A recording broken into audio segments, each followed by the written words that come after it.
ದೇಶದಾಗ ಹಂಗೆ ಪರಿಸ್ಥಿತಿ. ದಿಲ್ಲಿ ಒಳಗ ಇಂದಿರಾ ಗಾಂಧಿ ಸ್ಟೇಡಿಯಂದಾಗ ಒಬ್ಬ ಮೌಲ್ವಿ ಹೇಳ್ತಾನೆ, ನಮ್ಮ ಪ್ರಧಾನಮಂತ್ರಿಗಳಿಗೆ ಧಮಕಿ ಕೊಡ್ತಾನೆ, ನಿತೀಶ್ ಕುಮಾರ್ ಅವ್ರಿಗೆ ಧಮಕಿ ಕೊಡ್ತಾನೆ, ಚಂದ್ರಬಾಬು ನಾಯ್ಡು ಅವ್ರಿಗೆ ಧಮಕಿ ಕೊಡ್ತಾನೆ. ಒಂದು ವೇಳೆ ವಕಫ್ ಕಾನೂನಿಗೆ ಏನಾದ್ರೂ ನೀವು ಸಪೋರ್ಟ್ ಮಾಡಿದ್ರೆ ಧರ್ಮ ಯುದ್ಧ ಆಗ್ತದೆ, ರಕ್ತ ಕ್ರಾಂತಿ ಆಗ್ತದೆ. ನಾವು ಕಡಪಾದಲ್ಲಿ 5 ಲಕ್ಷ ಜನ ಕೂಡಿ ಚಂದ್ರಬಾಬು ನಾಯ್ಡು ವಿರುದ್ಧ ಹೋರಾಟ ಮಾಡ್ತೀವಿ. ಪಾಟ್ನಾದಲ್ಲಿ 5 ಲಕ್ಷ ಜನ ಕೂಡಿ ನಿತೀಶ್ ಕುಮಾರ್ ವಿರುದ್ಧ ಹೋರಾಟ ಮಾಡ್ತೀವಿ. ಒಂದು ವೇಳೆ ವಕಫ್ ಕಾನೂನಿಗೆ ನೀವು ಬೆಂಬಲ ಕೊಟ್ರೆ. ನೋಡಿ ಎಷ್ಟು ಧೈರ್ಯ ಐತು. ಭಾರತ ಪಾಕಿಸ್ತಾನ ಒಡೆಯಕ್ಕೆ ಏನಂತ ಹೇಳ್ಕೊಟ್ಟಾರ ಅವರಿಗೆ? ಯಾವ ಆಧಾರ ಮ್ಯಾಗ ಮಾಡ್ಯಾರ? ಪಾಕಿಸ್ತಾನ ಧರ್ಮದ ಆಧಾರ ಮ್ಯಾಗ.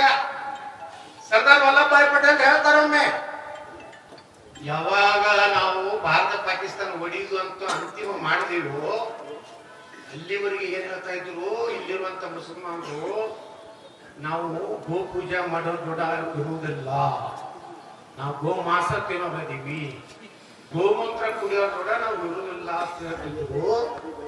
ಭಾರತ ಪಾಕಿಸ್ತಾನ ತ್ಯಾಗ ಮಾಡೋದು ಡಿಸೈಡ್ ಆದ್ಮ್ಯಾಗ ಮರುದಿವಸನೆ ಇಲ್ಲ ನಾವು ಭಾರತದಲ್ಲಿ ಇರ್ತೀವಿ, ನಾವು ಅಣ್ಣತಮ್ಮರಂಗ ಇರ್ತೀವಿ, ನಾವು ಬಹಳ ಚಂದ ಇರ್ತೀವಿ ಅಂತ ಹೇಳಿ ನಾನು ಬಹಳ ಆಶ್ಚರ್ಯ ಆಗೈತೆ ಅಂತ ಸರ್ದಾರ್ ವಲ್ಲಭಭಾಯಿ ಪಟೇಲ್ ಹೇಳಿದ್ರು.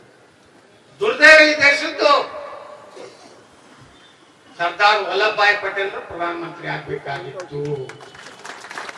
ಈ ಅಯೋಧ್ಯ ನೆಹರು ಆಗಿದ್ದರ ಪರಿಣಾಮ ಕಾಶ್ಮೀರ 370 ವಕಫ್ ಕಾನೂನು ತಂದ್ರೆ ನೆಹರು. ಅದು ಎಷ್ಟು ಬೆಳ್ಕೋದು ಬರ್ತಂದ್ರೆ ಇಂದಿರಾ ಗಾಂಧಿ ಅಮೆಂಡ್ಮೆಂಟ್ ಮಾಡಿದ್ರು, ಒಂದು PV ನರಸಿಂಹರಾವ್ ಅಮೆಂಡ್ಮೆಂಟ್ ಮಾಡಿದ್ರು, ಮನಮೋಹನ್ ಸಿಂಗ್ ಅಂತೂ ತೀರಾ ನೀಚ ಕೆಲಸ ಮಾಡಿ ಹೋದ ಕೊನೆ ದಿವಸಗಳಲ್ಲಿ. ಏನಪ್ಪಾ ಅಂದ್ರೆ ಟ್ರಿಬ್ಯುನಲ್ ನೇಮಿಸಿ ಇನ್ನಾಗಿ ನಮ್ಮ ಬಂಡೆಪ್ಪಣ್ಣವ್ರು ಹೇಳಿದ್ರಲ್ಲ, ಕುಮಾರ್ ಬಂಗಾರಪ್ಪ, ಈ ಗುಡ್ಡದಿಂದ ಆ ಗುಡ್ಡ ಅನುಭವದವ್ರು ಚಂದ ದೇವಸ್ಥಾನ ಬಹಳ ದೊಡ್ಡ ಆಸ್ತಿ ಆಯ್ತಂದ್ರೆ ಅವ್ನಿಗೆ ಅನಿಸ್ಬಿಟ್ಟಂತ ಆಯ್ತು. ಆ ವಕಫ್ ಬೋರ್ಡಿನ ಕಮಿಟಿ ಅವರಿಗೆ ಬಿದರ್, ಇಡೀ ಬಿದರ್ ನಮ್ದು ಅಂತೇಳಿ ಅವರು ಕಡವ ಮಾಡ್ಕೊಂಡ್ಬಿಟ್ರ. ಅದ್ರಾಗ ಯಾವ್ದಾದ್ರು ಮುಸ್ಲಿಂ IAS ಅಧಿಕಾರಿಗಳು ಎಲ್ಲೆಲ್ಲಿ ಮಾಡಿ ಹೋಗ್ಯಾರಲ್ಲ, ಅವ್ರು ಇಟ್ಟು ಡೇಂಜರ್ ಕೆಲಸ ಮಾಡ್ಯಾರ. ಬಿಜಾಪುರ್ನಾಗ ಒಬ್ಬ ಮೊಹಮ್ಮದ್ ಮೊಹಸಿನ್ ಅಂತ ಒಬ್ಬ DC ಇಡೀ ಬಿಜಾಪುರದಲ್ಲಿ ಎಲ್ಲ ಬೇಕಾದ್ರೆ ವಕಫ್ ಮಾಡಿ ಹೋಗ್ಬಿಟ್ಟ. ಈಗ ಹೊರಗೆ ಬೆಳಬೇಕು. ಇಲ್ಲಿನ ಒಬ್ಬ ಜಾಪರಲ್ಲಿ DC ಈ ನಮ್ಮ ಯಾವ್ರೆ ಈ ಹಿಂದೂ DC ಯಾರು ಮಾಡ್ಕೋತೇನೆ, ನಮ್ ಹಿಂದೂ DC ಏನ ಮಾಡೋದು ಇದ್ದಿದ್ದು ತೆಗೆಯುವ ಕೋರ್ಟ್ನಾಗ ಆದೇಶ ತೆಗೆದಿದ್ದು ಅವ್ರು ಬಂದು ಕೇಳ್ತಾರ. ಅವ್ರು ಎಷ್ಟು ಜಾಗೃತಿಯಿಂದ ಒಳಗೆ ಸೇರಿಸೋಗ್ಯಾರ. ನಮ್ ಪ್ರಕಾಶ್ ಖಂಡ್ರೆ ಹೇಳಿದ್ರಲ್ಲ, ನೀವು ಈಗೇನು ತಪ್ಕೊಂಡಾರಂತ ತಿಳ್ಕೋಬ್ಯಾಡ್ರಿ, ನಿನ್ನೆ ಒಂದು ನೋಟಿಸ್ ಬಂದೈತಿ ಬಿದರ್ನಾಗ. ಯಾವ್ದು ಕೇಳೋದಕ್ಕ? ಯಾವ ಬಸವ ಏನು ಬಸವ ಸೇವಾ ಸಮಿತಿ ಬಸವಗಿರಿ ನಿನ್ನೆ ಬಂದೈತಲ್ಲ, ನಿನ್ನೆ ಪಾಪನಾಶಿನಿ ದೇವಸ್ಥಾನ. ನೀವು ವಿಚಾರ ಮಾಡ್ರಿ, ಹೋಗಿರ್ತಿ ಸಿದ್ದರಾಮಯ್ಯನವ್ರು ಹೇಳಿದ್ರು, ಇಲೆಕ್ಷನ್ ಸಲ ಹೇಳಿದ್ರು, ಮೊನ್ನೆ ಉಪಚುನಾವಣೆ ಸಲ ನಾವೆಲ್ಲ ತಕ್ಕೋತೀವಿ, ಬಿಜೆಪಿ ಸುಳ್ಳಪ್ಪ ಪ್ರಚಾರ ಮಾಡಿ. ಹಾಗಾದ್ರೆ ನೀನ್ ಯಾಕೆ ಗೊತ್ತಪ್ಪ, ಯಾಕೆ ತಹಸೀಲ್ದಾರ್ ಸಸ್ಪೆಂಡ್ ಮಾಡ್ಬಾರ್ದು? ನಾ ಬಿಜಾಪುರ ತಹಸೀಲ್ದಾರ್ ಸಸ್ಪೆಂಡ್ ರಿಕಮೆಂಡ್ ಮಾಡ್ಸದೆ. ನಮ್ಮ MP ಪಾಟೀಲ್ ಗಿರಲ್ಲ ಕಚ್ಚ ಸರಳ ತೆಗಿಸ್ಬೇಕು, ಕತೆ ಕತೆ ಹೋಗಿದ್ದಾರೆ ಅದು ಅಲ್ಲೇ ಹಾ ಹೂ ಹಾ ಹೂ. ಮತ್ ನಾಳೆ ಬಗೆಸನ ಹಾಕಂದ್ರೆ ಹೂ ಹಾ ಹೂ ಹಾ. ಅಲ್ಲಿ ನೋಡ್ರಿ ಅವ್ರು ಜಮೀನ್ ಬಿದರ್ ಚಾಲು ಮಾಡದ. ಹೌದಲ್ರಿ? ಅವನು ಬಿದರ್ನಿಂದೆ ಚಾಲು ಮಾಡದ. ನೀವು ಕುದುರೆ ಇಲ್ಲಿ ಬರೀ ಅಡ್ಜಸ್ಟ್ಮೆಂಟ್ ರಾಜಕಾರಣ. ರಾತ್ರಿ ಎಲ್ಲರೂ ಒಂದೇ, ಎಲ್ಲರೂ ಕಾಂಗ್ರೆಸ್ ಮಾಡೋದು. ರಾತ್ರಿ ಕೂಗಾಡಿ ಕೆಡೋದು. ನಮ್ಗೆ ಯಾರು ಕೆಡದ ಅವ್ರಿಲ್ಲ, ನಮ್ಮವರೇ. ಹೌದಲ್ಲ? ಈಗ ಉಂಡ್ರಪ್ಪ ಒಂದ ನಾವು ಹುಡುಗ ಖಂಡ್ರೆ ಬಿದರಾಗಿ ನಿಮ್ಗೆಲ್ಲ ಖಂಡಾಳದಾಗ ಹಾಕೋದ. ಪುಣ್ಯಾತ್ಮ ಅರಣ್ಯ ಮಂತ್ರಿ ಹೇಳ್ತಾರೆ ಏನು ಅರಣ್ಯ ಆಸ್ತಿ ಹೊಡೆದಾತ ಹೇಳ್ತಾರೆ, ಅದು ಯಾಕೆ ಸತ್ಯ ನನಗೂ ಗುರುತಿಲ್ಲ, ಅದೇನು ನನ್ನ ಡಾಕ್ಯುಮೆಂಟ್ ಸಿಕ್ಕಿಲ್ಲ. ಸಿಕ್ಕ ಹೇಳ್ತೇನೆ ನಮ್ಮ ಮಾಧ್ಯಮದವ್ರು ಏನಾರು ತಪ್ಪು ಕೊಟ್ಟಾರ, ಅವರು ಕುಡಿದ್ರೆ 50-50 ಕೊಡ್ತಾರೆ.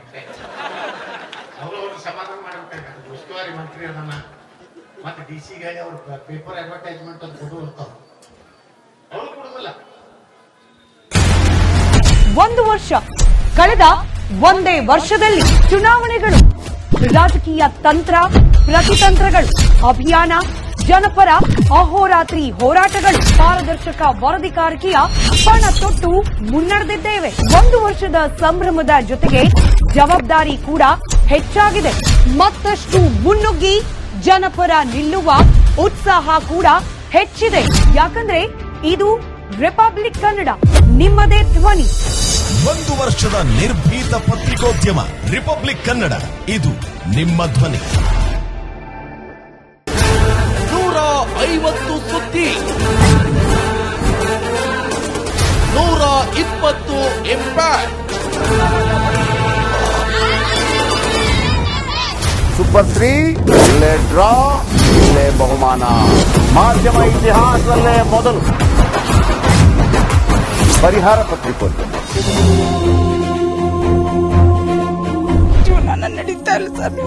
ಗುರುಲಕ್ಷ್ಮಿನಿಲ್ಲ, ಪಿಂಚಣಿನಿಲ್ಲ, ಇದನ್ನೇ ಮಾಡಕ್ಕಾಗಿಲ್ಲ ಅಂತಂದ್ರೆ ಹಿಂಗೇನ್ ಮಾಡ್ತೀರಿ ಬೇರೆ? ಏನ್ ಕಳಿಸಿ ಆ ಸಮಸ್ಯೆಯನ್ನು ಪರಿಹರಿಸಿಕೊಡ್ಲಾಗ್ಬೋದು. ಒಬ್ಬ ಅಜ್ಜಿ, ಅವರು ವಿಕಲಚೇತನರು, ಯಾರತ್ರ ಹೇಳೋದು? ನಿಮ್ ಪ್ರಾಬ್ಲಮ್ ಏನಪ್ಪಾ ಅಂತ ಕೇಳೋದಕ್ಕೆ ಯಾರು ಇಲ್ವಲ್ಲ, ಆಗ ನಾವಿರ್ತೀವಿ. ನಾವಿರೋದೇ ನಿಮ್ಗಾಗಿ. ನಾನು ಇರುವವರೆಗೆ, ಅವರು ಇರುವವರೆಗೆ 1000 ರೂಪಾಯಿ ತಿಂಗಳು ಆಗ್ತೀನಿ. ಆದ್ರೆ ಈ ಕೆಲಸ ಇದೆಯಲ್ಲ, ಯಾವತ್ತೂ ಕೂಡ ಶಾಶ್ವತವಾಗಿ ನಮಗೊಂದು ಒಳ್ಳೆ ನೆನಪನ್ನ ಕೊಡುತ್ತೆ, ನಮ್ಮನ್ನ ಕಾಪಾಡುತ್ತೆ. ನಾನು 3 ವರ್ಷ ಭಿಕ್ಷೆ ಬೇಕಿ ತಿನ್ಬೇಕು. 24 ಗಂಟೆಯಲ್ಲಿ ಅವರ ಬದುಕು ಬದಲಾಗಿ ಹೋಯಿತು. ನಾವು ರಿಪಬ್ಲಿಕ್ ಕನ್ನಡ, ನೇಷನ್ ಫಸ್ಟ್. ಸಮಾಜ ನಮಗೆ ಬಹಳ ಮುಖ್ಯವಾಗಿರುತ್ತೆ. ನಾವು ಆ ಜಾತಿ ಈ ಜಾತಿ ಅಂತ ನೋಡೋದಿಲ್ಲ. ಸಮಾಜದ ಕಟ್ಟ ಕಡೆ ವ್ಯಕ್ತಿ ಯಾರಿರ್ತಾನೆ, ಅದು ಯಾವುದೇ ಜಾತಿಯವನಾಗಿರ್ಬೋದು, ಯಾರು ಕಷ್ಟದಲ್ಲಿದ್ದಾನೆ ಅವನ ಪರವಾಗಿದ್ದಾನೆ. ಆರು ಕನ್ನಡಕ್ಕೆ ಧನ್ಯವಾದ. ನಾವು 1 ವರ್ಷದ ನಿರ್ಭೀತ ಪತ್ರಿಕೋದ್ಯಮ ರಿಪಬ್ಲಿಕ್ ಕನ್ನಡ, ಇದು ನಿಮ್ಮ ಧ್ವನಿ. 1 ವರ್ಷ ಕಳೆದ ಒಂದೇ ವರ್ಷದಲ್ಲಿ ಚುನಾವಣೆಗಳು, ರಾಜಕೀಯ ತಂತ್ರ ಪ್ರತಿತಂತ್ರಗಳು, ಅಭಿಯಾನ, ಜನಪರ ಅಹೋರಾತ್ರಿ ಹೋರಾಟಗಳು, ಪಾರದರ್ಶಕ ವರದಿಗಾರಿಕೆಯ ಪಣ ತೊಟ್ಟು ಮುನ್ನಡೆದಿದ್ದೇವೆ. 1 ವರ್ಷದ ಸಂಭ್ರಮದ ಜೊತೆಗೆ ಜವಾಬ್ದಾರಿ ಕೂಡ ಹೆಚ್ಚಾಗಿದೆ. ಮತ್ತಷ್ಟು ಮುನ್ನುಗ್ಗಿ ಜನಪರ ನಿಲ್ಲುವ ಉತ್ಸಾಹ ಕೂಡ ಹೆಚ್ಚಿದೆ. ಯಾಕಂದ್ರೆ ಇದು ರಿಪಬ್ಲಿಕ್ ಕನ್ನಡ, ನಿಮ್ಮದೇ ಧ್ವನಿ. 1 ವರ್ಷದ ನಿರ್ಭೀತ ಪತ್ರಿಕೋದ್ಯಮ ರಿಪಬ್ಲಿಕ್ ಕನ್ನಡ, ಇದು ನಿಮ್ಮ ಧ್ವನಿ.